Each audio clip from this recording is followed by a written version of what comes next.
When I was in 4th grade, I had a teacher by the name of Mrs. Tibersi. God rest her soul. She's probably not even around anymore, but this lady was mean. She smelled like coffee and cigarettes, and it was her last year as a teacher when we had her. And the reason I'm bringing her up is because at that time, I was less than average. I was always trying to fly under the radar, not get noticed, and just do enough to get by in school. I was a horrible student. Never really gave it my all at anything I did at that point in my life. But Mrs. Tibersi was the person who brought out the best in me. And the way she did that was not by encouraging me. She actually did the opposite. One day, we had a book report that was due. And I didn't read the book. And the book was based on Arnold Schwarzenegger's character Conan. And I didn't even watch the movie. I had no idea what even happened. All I know is that I had the book, I read the back cover, and then I winged it and I tried to give a book report based off of that. And I went up in front of the classroom, gave it my best shot, and she could read me much better than I could read any book. She read me and knew that I had no idea what I was talking about. She said to me, "Did you even read the book?" I said, "Of course I did." She knew I was full of it. So Ms. Tibersi went on to embarrass me to no end. So by the end of the year, I was probably one of the best students in that class, and it was all because of that one day. But what happened is, before that day occurred, or that incident occurred, I had a broken philosophy. My philosophy was just do good enough to get by. And that was my first failure, at least a failure that I felt I had in myself. At that point in time, I never really had anyone to encourage me. It had to come from within. My parents always worked. They never had time to check my homework, to ask me about my grades. It was all on me. And because of that, I just did what I wanted. My second failure in life was when I opened up a barbershop. I was a very successful barber up until that point, but then I decided to take on the next possible venture that anyone in their right mind would have thought about, and that was opening up your own barbershop, right? You could be your own boss, you could make money on other barbers, and I had no experience whatsoever in business or business management, marketing, accounting, nothing. I was just learning on the fly. And I made so many mistakes, but I learned a lot of valuable things.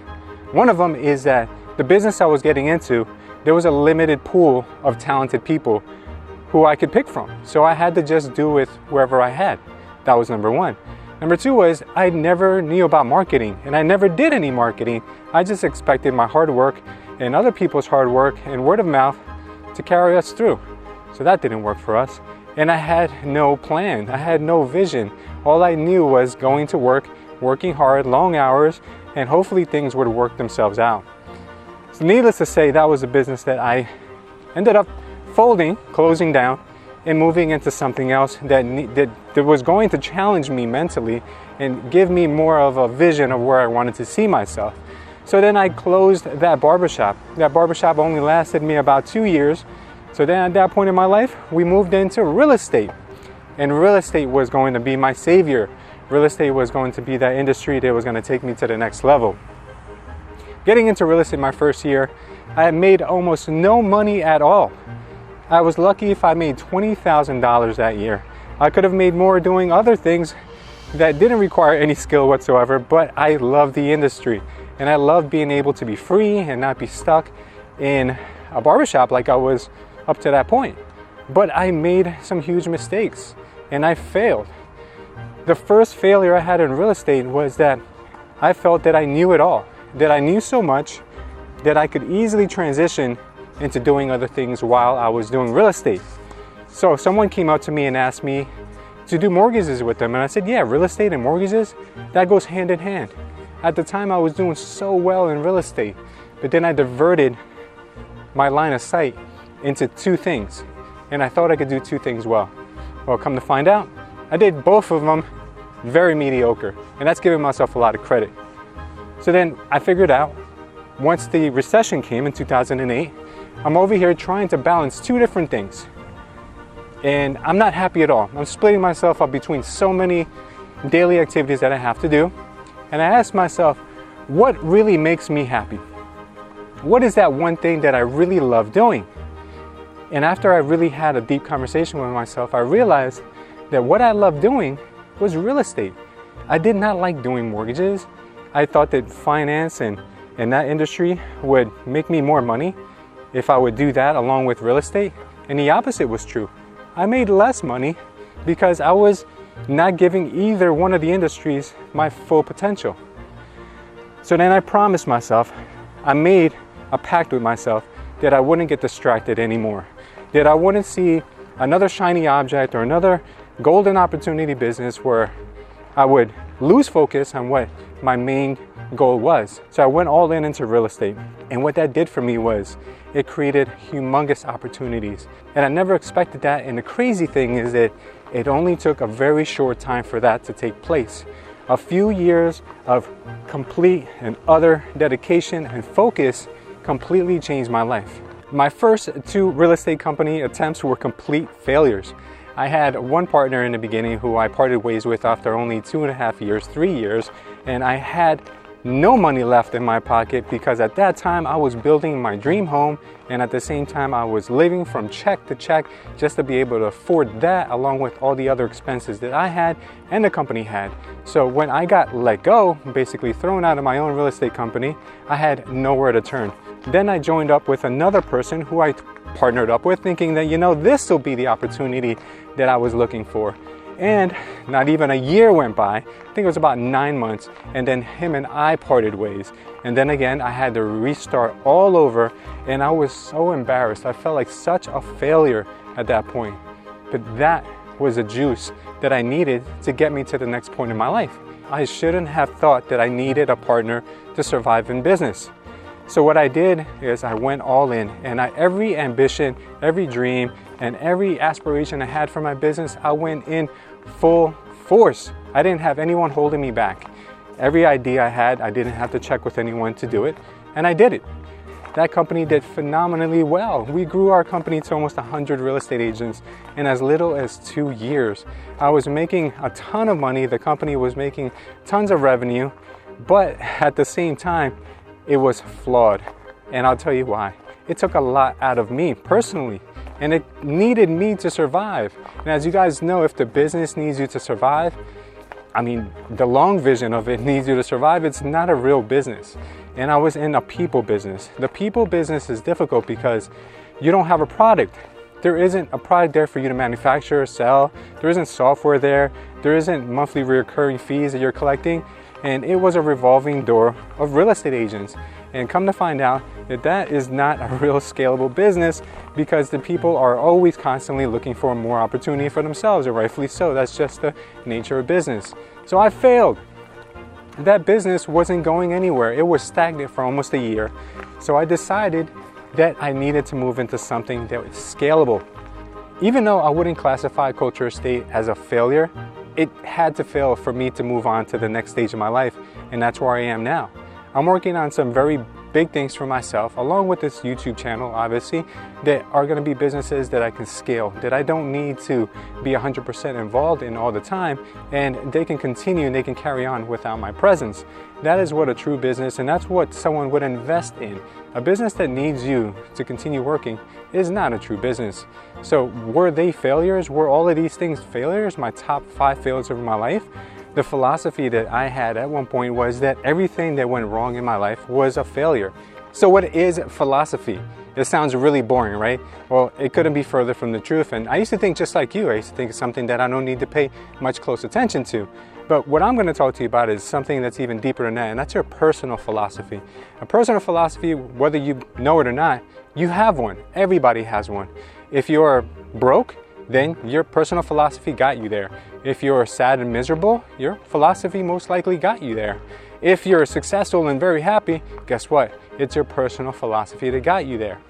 It pretty much guides everything we do on a day-to-day basis. And that's why it's so important, because if you develop a healthy philosophy, a philosophy that's going to be productive and goal-oriented, you can do anything with your life. You can transform your life in a matter of days or in a matter of weeks. I did it in as little as 4 years. I went from being dead broke to being financially free. And I didn't do this, guys, thinking that I was going to fail.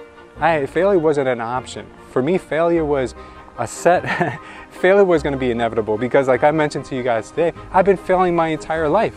I gave you only 5 examples of failures, but I'm sure if I really sat down and wrote it, I probably have hundreds and thousands of failures and micro failures and huge failures and embarrassing failures that I probably won't talk about on this channel, but we all have them. And as long as we can take those failures and we can learn from them, would you really consider those failures at the end of the day?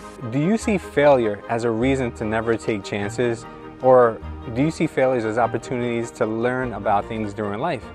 I'm a big believer in that the best lessons in life are learned through your own trials and tribulations, through losing money, and through going through those failures that we all are scared to take, and those opportunities that we all wish we had, but we never get there because we're always worried about those dreaded failures. But life, going through life, it's a series of failures, micro failures, things that you don't even know they're failures, but you learn. You touch the stove, it's hot, oh man, that was a failure, but I'll never touch that stove again.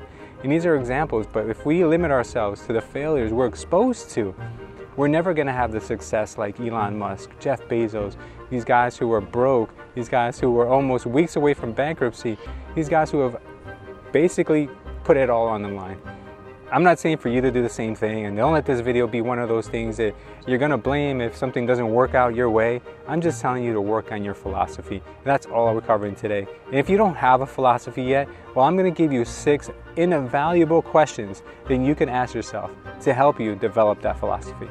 Number 1 is this: what are you most passionate about? What gets you up in the morning? That's what you have to understand before you can even figure out what you're working hard towards or what you're working hard for. Is it your family? Is it a lifestyle that you're after? Is it that you've been broke all your life and you're just tired of being broke? Number 2 would be this: what controls your decision making? Whenever you take a decision in life, do you in the back of your mind always think of someone or something before making that decision? If you do, then that also has to be part of your philosophy. Whatever it is, it doesn't matter. We just have to be conscious of it so we can work on creating that perfect personal philosophy. Number 3 is this: what are you most proud of? What have you accomplished in your life so far that you're very proud but you don't tell enough people?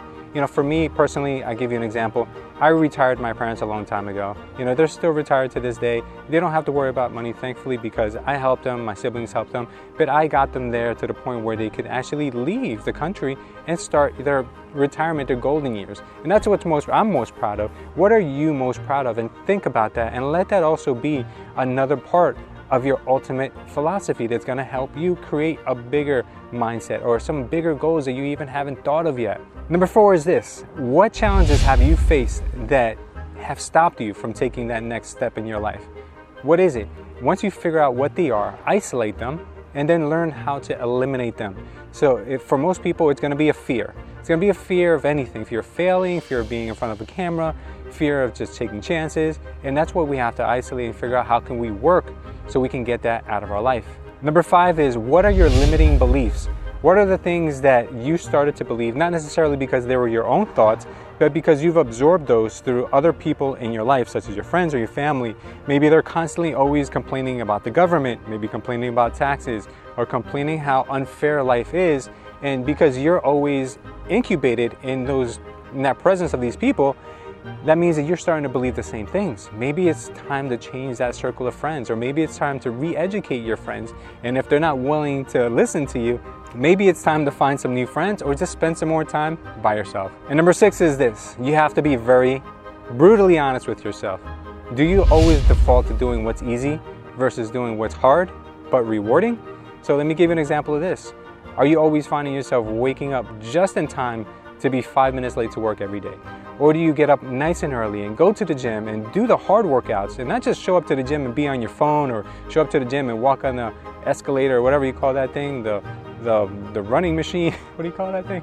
Treadmill. You know, is that what you do? Or do you actually go there and you hit it hard?